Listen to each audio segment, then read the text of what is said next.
Just imagine this. On Mother's Day, when every child is supposed to celebrate their mother with love, one mother receives a card from her own daughter, and the words written inside crush her heart into pieces. Everyone laughed, everyone smiled, but that mother? She sat there with tears rolling down her cheeks, humiliated in front of the very people she had given her entire life to. What no one realized in that moment is that this humiliation would become the turning point of her life. Soon, she would reveal a secret that would change everything forever. Backhand index pointing right. If this story touches your heart, make sure to watch until the very end. Thumbs up. Don't forget to like this video if you enjoy it. Speech balloon, comment below and tell us where you are watching from. Bell and subscribe so you never miss our next story. Now, let's begin. It was a bright Sunday morning.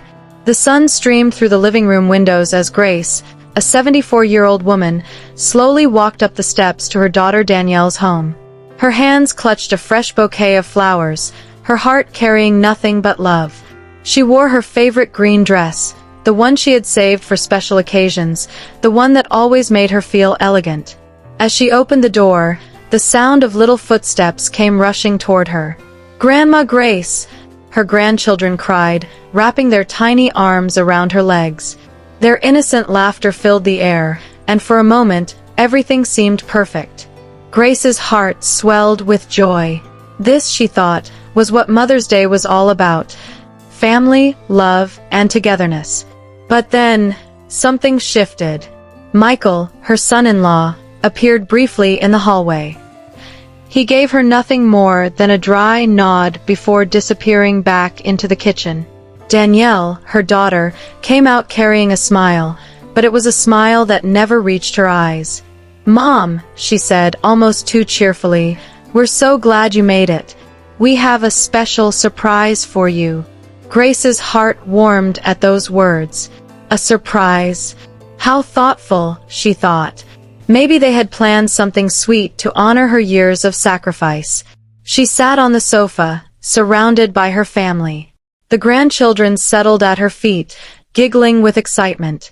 Danielle reached into her purse and pulled out a pink envelope. "It's from all of us, Mom," she said. "Read it out loud so everyone can hear." Grace's hands trembled slightly as she took the card. She smiled at the little flower drawings scrawled across the front, childish doodles that she assumed were made by the kids. Her heart softened. How sweet, she thought. She opened the card and began to read in a clear, proud voice. "Roses are red, violets are blue." She paused, her smile lingering.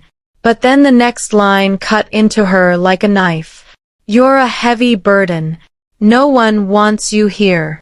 Her voice cracked. A silence swept across the room. Grace blinked, her eyes stinging, and forced herself to continue. "Your time has passed. It's time for you to go. Signed, your family who can't stand you anymore." For 3 long seconds, the room was dead silent. Grace's heart stopped. The words echoed in her ears like a cruel joke from the universe. She looked around the room, hoping, praying, that maybe she had misread the words, that maybe this was some kind of mistake. And then, laughter. Michael broke into a loud, mocking laugh.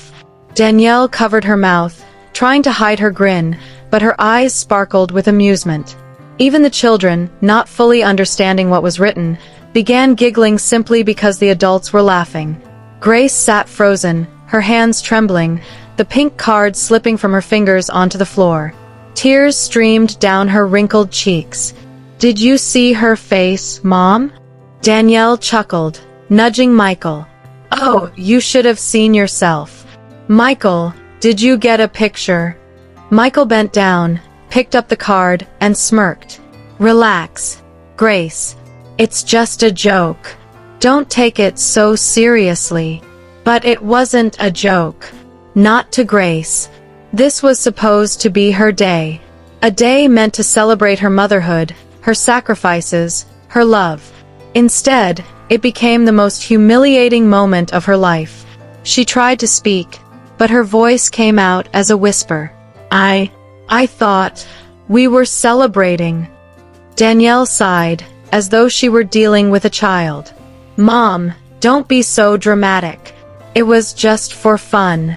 You've always been too sensitive." But Grace knew. Deep down, she knew this was no joke. It was the truth they had been too afraid to say out loud. Until now. Her heart sank. On the very day that was supposed to honor her, Grace realized she was nothing more than a burden in her own family's eyes. And as she sat there, trembling, humiliated, and broken, she had no idea that this moment, this cruel laughter, would awaken something inside her that had been asleep for years. This was not the end. This was only the beginning. That night, Grace returned home. Her green dress, the one she had worn with pride that morning, now felt like a costume, a mask hiding the truth of her broken heart. She hung it carefully in her closet, but her hands lingered on the fabric as tears welled up again. It no longer felt elegant. It felt like a cruel reminder of the humiliation she had suffered. She walked into her small living room, silent except for the ticking of the old clock on the wall. The flowers she had carried to Danielle's house were still in her bag, their fragrance now bittersweet. She placed them on the table, but the sight of them only made her chest tighten. They had been meant as a gift of love. Instead, they sat as silent witnesses to her pain. Grace lowered herself into her favorite armchair, the one that had carried her through decades of life, raising a daughter alone, nights of worry, mornings of hope. But tonight, the chair felt cold. The house felt empty, and her heart felt heavier than ever. She buried her face in her hands and sobbed. Not the quiet sobs of someone merely sad, but the deep, soul-crushing cries of a mother who had been betrayed by the very people she had sacrificed everything for. Her tears flowed freely, soaking the palms of her wrinkled hands. "Am I really a burden?" she whispered into the silence. Her own words echoed back at her, unanswered. The silence of the house was deafening. No laughter, no voices, no warmth. Only emptiness. The kind of emptiness that makes you question your very existence. Her eyes fell on the old photo frame sitting on the table beside her chair. Inside was a picture of Danielle as a little girl, smiling, innocent, her tiny arms wrapped around Grace's neck. Grace picked it up, her fingers tracing the glass as memories flooded in. The nights she had stayed awake by Danielle's bedside when she was sick. The mornings she had gone to work tired, just to make sure Danielle never missed a meal. The dreams she had sacrificed so her daughter could live hers. And yet, after all of that, this was her reward? Grace clutched the frame tightly against her chest, rocking back and forth as tears streamed down her face. Her body shook with grief. She had never felt so alone, so unwanted. "I thought Mother's Day was supposed to be about love," she murmured. "Why did it turn into my worst nightmare?" Hours passed. The night grew darker. Outside, the world was quiet, but inside Grace's heart, a storm raged. Every cruel word from that card echoed again and again. "You're a heavy burden. No one wants you here. Your time has passed." She whispered those words aloud, as if saying them might somehow make them less real. But each time, they cut deeper. Finally, exhausted, she leaned back in her chair. Her eyes were swollen from crying, her spirit drained. But even in that brokenness, something began to stir inside her. A faint spark. A whisper of strength. For the first time in years, Grace began to question not herself, but them. Was she truly a burden? Or had her family simply forgotten her worth? The thought lingered in her mind as sleep finally overtook her. What Grace didn't know was that this night of pain and humiliation was planting the seed of something much greater. Something that would not only change her life, but shake the very foundation of the family that had mocked her. Her breakdown was not her end. It was the beginning of her awakening. The night after her breakdown, Grace sat quietly in her armchair. The house was silent, yet her mind was alive with memories that refused to let her sleep. She stared at the old photo albums stacked on the shelf. Slowly, with trembling hands, she pulled one down and opened it. The first page revealed a picture of Danielle as a toddler, her smile wide, her eyes filled with innocence. Grace's heart ached. That little girl had once been her whole world. And so, her mind drifted back in time. Grace was only 29 when her husband left. One morning, he simply walked out the door and never returned. He left a note on the kitchen table. "I can't do this life. I'm sorry." Grace remembered holding 3-year-old Danielle in her arms that night as the little girl cried for her father. "Daddy had to go far away, my love," Grace had whispered, her own tears soaking her daughter's hair. And right then, she had made herself a promise. Danielle would never go without anything. Not love, not food, not a future. From that day on, Grace worked tirelessly. She took double shifts at the textile mill, her hands raw and blistered from sewing late into the night. On weekends, she cleaned offices to make a little extra. Her body ached, but she pushed through. Every paycheck, every coin she saved, was for Danielle's tomorrow.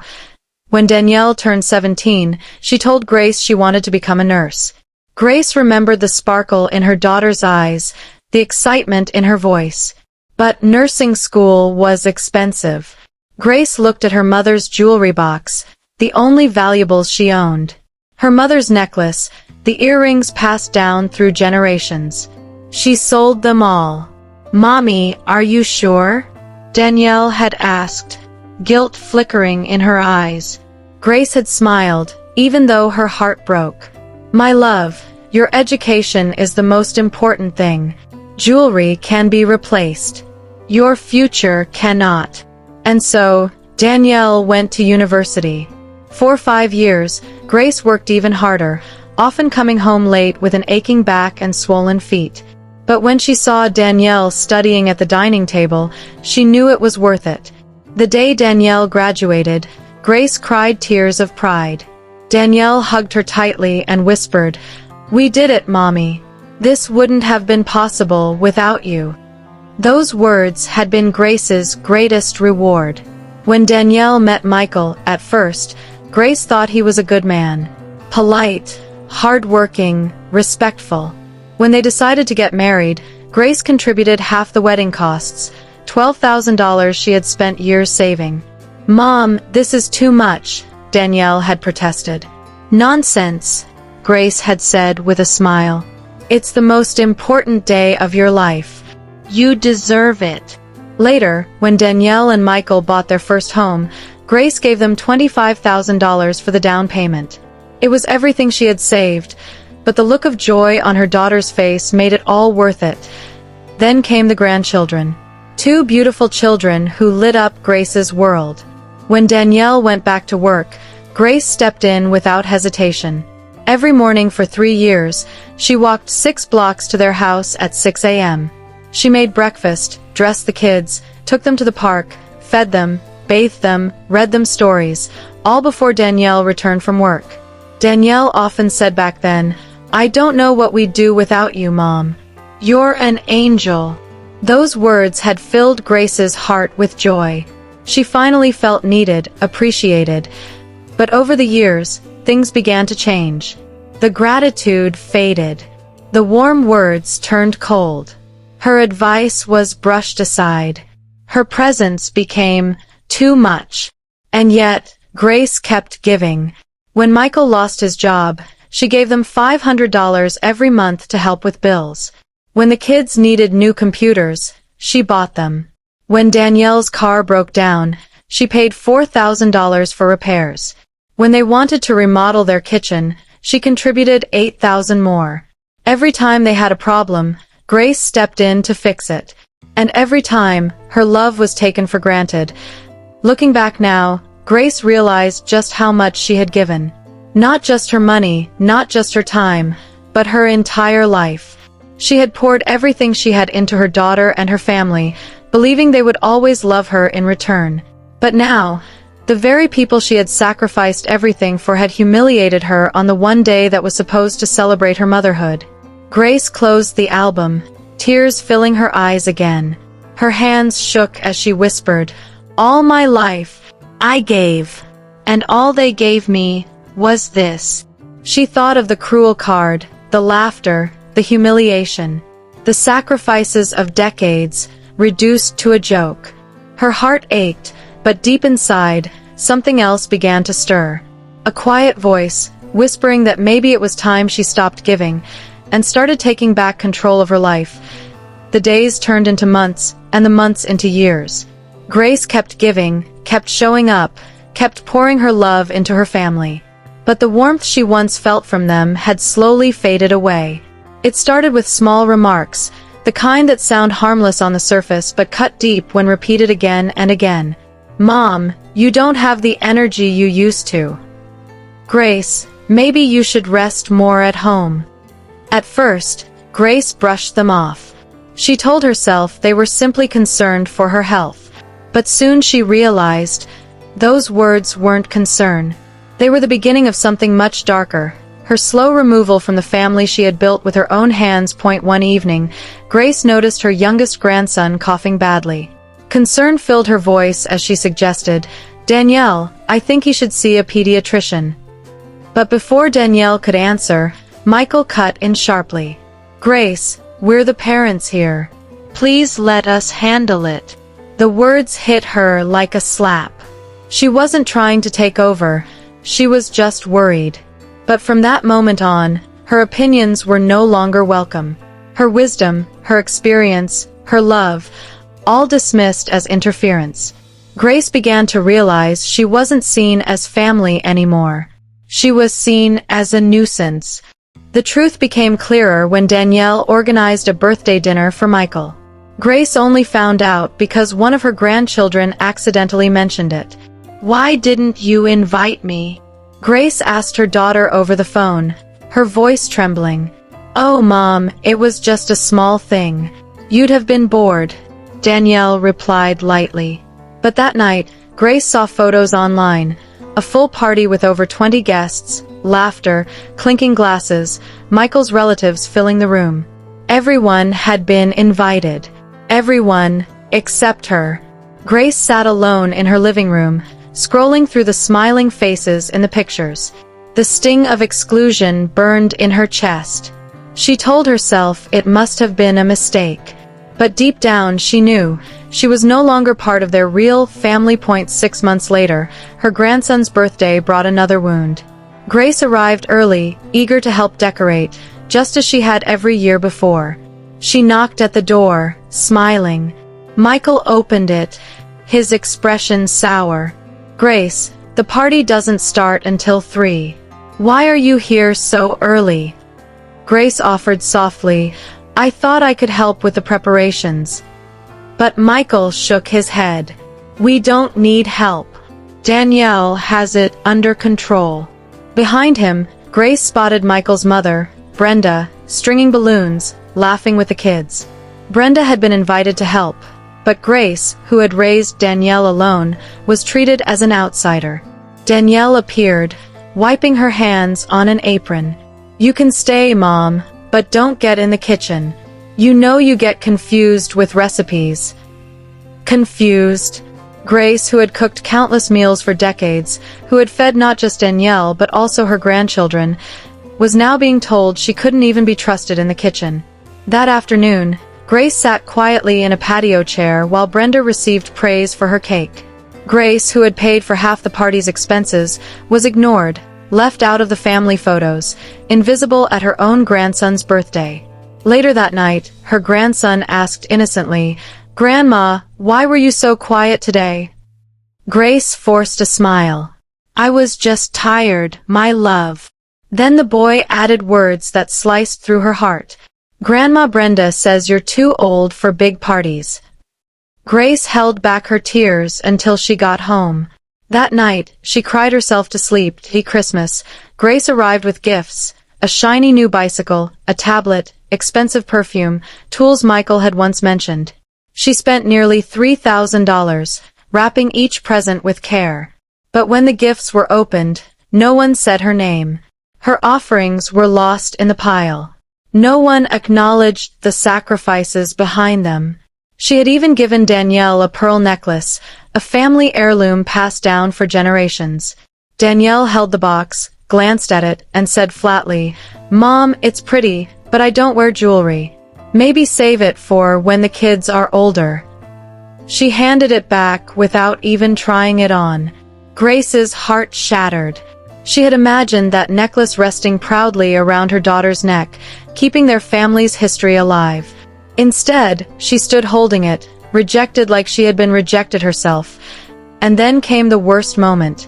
When Grace fell ill with the flu, her fever high and her body weak, she picked up the phone and called Danielle. "Sweetheart, I'm not well. Could you bring me something to eat, or maybe just check on me?" Danielle's voice was cold. "Mom, we're busy. Michael has a big project, and I'm on a double shift. Can't you ask a neighbor?" "But I can barely get out of bed," Grace whispered, her voice trembling. "Mom, you're not a child. You have to learn to take care of yourself. We can't come running every time you get a cold." A cold. That's all Danielle called it, even as her mother burned with fever. It wasn't Danielle who showed up. It was Mrs. Johnson, the 82-year-old neighbor, who brought homemade soup, who checked on Grace daily, who showed more kindness than her own daughter. When Grace finally recovered, she realized a painful truth. Strangers cared more for her than her family did. That night, sitting in her armchair, Grace's tears dried on her cheeks. But her eyes, they were no longer soft with love. They were hard with clarity. Her family didn't see her as a mother anymore. They didn't see her as someone who mattered. To them, she was just an old woman. A burden. But what they didn't know was that Grace had a secret. A secret powerful enough to change everything. Grace sat in her dimly lit living room, the cruel words from that Mother's Day card still echoing in her ears. "You're a heavy burden. No one wants you here." But as she wiped her tears and gazed around her quiet home, something stirred deep inside her. For decades, she had been silent, accepting every humiliation, every insult. But that night, as she sat surrounded by old photo albums and memories, she realized something shocking. She was not the burden. She was the backbone. And her family had no idea who she really was. Grace rose from her chair and went to her bedroom. She pulled open the bottom drawer of her dresser and took out a small wooden box. It had been years since she had last opened it. Inside were neatly folded papers, yellowed envelopes, and documents that carried the weight of an untold story. She carefully laid them out on the table: property deeds, bank statements, investment certificates. Grace's hands trembled as she read through them, the numbers and signatures reminding her of a truth she had long kept hidden.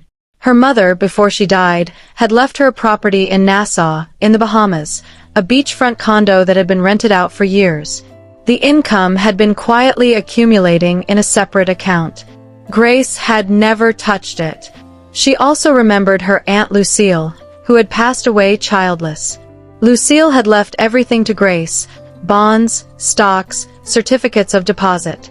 Investments that had grown steadily while Grace lived humbly, relying on her modest pension and Social Security. Now, as she flipped through the statements, the truth stared back at her. Grace was worth nearly $400,000. She did the math in her head. In just the last 5 years alone, she had given Danielle and Michael more than $67,000. $25,000 for the down payment on their house. $12,000 for their wedding. $12,000 in monthly support when Michael lost his job. $2,000 for the kids' computers. $4,000 for car repairs. $8,000 for the kitchen remodel. Countless smaller expenses adding up to thousands more. All of it given quietly. All of it accepted without gratitude. They had no idea that while she lived modestly, wearing the same green dress on Sundays, walking to the grocery store to save gas, she was also sitting on wealth they could only dream of. To them, she was just an old woman, dependent and weak. But in reality, Grace had been funding their comfortable life all along. She sat back in her chair, staring at the pile of papers. For the first time in years, she felt powerful. The humiliation of Mother's Day, the laughter, the cruel card, it no longer crushed her. It fueled her. They thought she was helpless. They thought she was a burden. Grace smiled faintly through her tears. They had no idea. The money, the property, the inheritance, it wasn't just wealth. It was freedom. And it was hers. As the clock ticked past midnight, Grace's mind began to race. She could see it so clearly now. The path forward. She didn't have to accept their cruelty. She didn't have to keep funding their lives while they treated her like garbage. She could stop the monthly transfers. She could close the joint account. She could rewrite her will. She could finally teach them the lesson they deserved. For decades, she had lived for her family. Now, she would live for herself. Grace gathered the papers back into the box and locked it shut. As she placed it back in the dresser, she whispered to herself, her voice steady, strong, unshaken. They think I'm a burden. Soon, they'll realize I'm the one who carried them all along. The hidden truth was finally awake. And with it, Grace was ready to change everything. The morning after her discovery, Grace woke up with a new kind of strength in her heart. For the first time in years, her tears had dried not from exhaustion, but from determination. She stood in front of the mirror, looking at her own reflection. Wrinkles lined her face, her hair was grayer than she remembered, but behind her tired eyes burned a spark that had been missing for decades. No more, she whispered. No more being taken for granted. The first step was the money. Grace sat at her kitchen table, pen in hand, papers spread out before her. She wrote a letter to her bank, canceling the automatic transfers she had been sending to Danielle and Michael each month. No more support. No more bailouts. Then she called her lawyer, an old friend of her late Aunt Lucille, and made an appointment. She wanted to update her will. For years, she had left everything to Danielle, believing her daughter would honor her memory. But now she knew better. Mr. Howard, she said firmly on the phone, I need to make some changes. My family won't be the only ones benefiting from my estate anymore. That night, Grace pulled out her stationery and began writing. Her hand shook at first, but the words flowed easily, years of silence finally breaking free. To Danielle, she wrote, You see me as a burden, but I want you to remember something. Every penny in your house, every bite of food you put on your table, every moment you were free to live your life, it came from me. I sacrificed my dreams, my comfort, my health, so you could stand where you are today. But you repaid me with humiliation and cruelty. This will be the last time you ever laugh at me. Because from this day forward, you will not laugh on my money, my sacrifices, or my back. She folded the letter carefully, sealing it in an envelope. She placed it inside her wooden box, the one with all the documents. She wanted her words to be found if anything happened to her. The next week, Grace quietly began preparing for a new life. She packed a small suitcase with essentials, clothes, photographs she actually wanted to keep, a few books, and the necklace her daughter had rejected. She called a travel agent and booked a ticket to Nassau. The beachfront condo her mother had left her stood waiting, a place she had never visited, never allowed herself to enjoy. But now she would. For once, she would live not as someone's servant, not as someone's backup plan, not as a burden. She would live as Grace, a woman who had earned peace, respect, and happiness. The next week, Grace quietly began preparing for a new life. She packed a small suitcase with essentials, clothes, photographs she actually wanted to keep, a few books, and the necklace her daughter had rejected. She called a travel agent and booked a ticket to Nassau. The beachfront condo her mother had left her stood waiting, a place she had never visited, never allowed herself to enjoy. But now she would. For once, she would live not as someone's servant, not as someone's backup plan, not as a burden. She would live as Grace, a woman who had earned peace, respect, and happiness. Grace walked away from the house with her head held high. For the first time in years, she felt weightless. Not because she was free from her family's cruelty, but because she had finally freed herself. Her turning point had arrived, and there was no going back. The next morning, Grace stood at the airport terminal, suitcase in hand. For the first time in decades, her heart wasn't heavy with guilt or worry. Instead, it was filled with anticipation, with freedom. As she looked out the window at the airplane waiting on the runway, she thought about the woman she used to be, the woman who gave everything and asked for nothing, who allowed herself to be treated like a burden. That woman no longer existed. Grace had been reborn. Hours later, Grace stepped out into the warm Caribbean air of Nassau. The sunlight kissed her skin, and the salty breeze carried a promise of peace. She took a cab to the beachfront condo her mother had left her, a place she had avoided for years because she had convinced herself she didn't deserve happiness.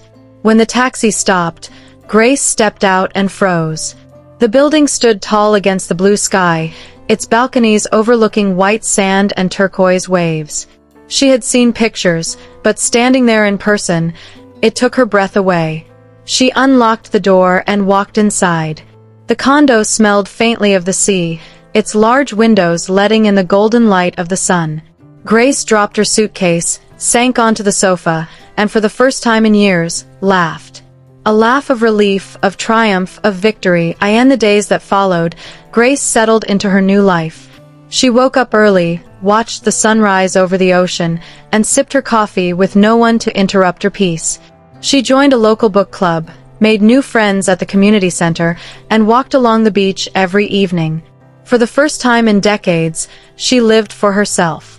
She read novels she had once been too tired to enjoy, painted sunsets from her balcony, and even enrolled in a cooking class just for fun. And with every passing day, the shadow of her family's cruelty faded further into the distance. Meanwhile, Danielle and Michael's lives began to unravel. The first shock came when they checked their account and realized Grace's monthly financial support had stopped. Bills piled up, debts grew, and the comfortable lifestyle they had once enjoyed began to crumble. Then came the lawyer's letter. Grace had rewritten her will. The family would receive nothing. Instead, her estate would be donated to charities supporting single mothers, elderly care, and children in need. Danielle stared at the letter in disbelief. "She can't do this," she shouted. But deep down, she knew. She had driven her mother away. And when the holidays arrived, the empty chair at the table was no longer filled by Grace's warm smile. Instead, it was filled by silence and regret. Back in Nassau, Grace sat at her writing desk one evening, penning a final note to herself, a message not of bitterness but of strength. "For years, I believed my worth depended on how much I gave. But love without respect is not love at all. The people who laugh at your pain do not deserve your loyalty. I was never a burden. I was the one holding everything together. And when they forgot that, I chose to walk away." She set down her pen, folded the paper, and slipped it into her journal. She felt lighter than she had in decades. Grace's story is not just her own. It's a reminder to every mother, every father, every grandparent, and every person who has ever felt unappreciated. Your value does not decrease because others fail to see it. Sometimes, the bravest thing you can do is to walk away. The sun dipped low on the horizon, painting the ocean in shades of orange and gold. Grace stood barefoot on the sand, the waves brushing against her ankles. She lifted her face to the wind and closed her eyes, a smile spreading across her lips. The sun dipped low on the horizon, painting the ocean in shades of orange and gold. Grace stood barefoot on the sand, the waves brushing against her ankles. She lifted her face to the wind and closed her eyes, a smile spreading across her lips. She was free. She was strong. And for the first time in her life, she was truly living for herself.